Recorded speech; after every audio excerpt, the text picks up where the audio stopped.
الله الرحمن الرحيم.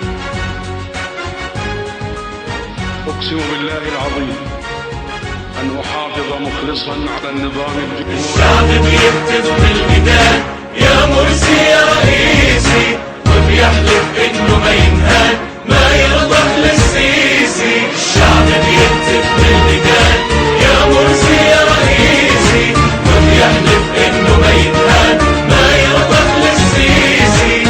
قالوها في ربعة ما بنخاف لو قتلوا إخواننا، راح نعلي دايما الهتاف سلمية هو شعارنا. قالوها في كل الميادين لو قتلوا إخواننا، راح نعلي دايما الهتاف سلمية هو شعارنا. الشعب بيكتب بالميدان يا مرسي يا رئيسي، وبيحلف إنه ما ينهان ما يرضى للسيسي. تحدي كبير وانتوا قادرين تواجهوا هذا. ازاي نحافظ على الثورة؟ ازاي ما تتسرقش مننا الثورة؟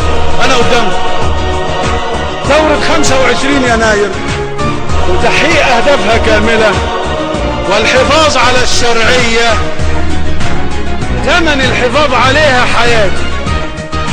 حياتي انا. الشعب المصري كله فداك ما يتخلى عنك، كل الأمة ماشية وراك تطلب حاكم زيك. الشعب المصري كله فداك ما يتخلى عنك، كل الأمة ماشية وراك تطلب حاكم زيك. يا مصري يا ابن الأحرار احكيها في وش العسكر، راح نبقى دايما سوار ونرد اللي يتكبر. انا عايز احافظ على حياتكم كلكم، انا عايز احافظ على الاطفال ولادنا اللي هيجوا يكبروا بعدين.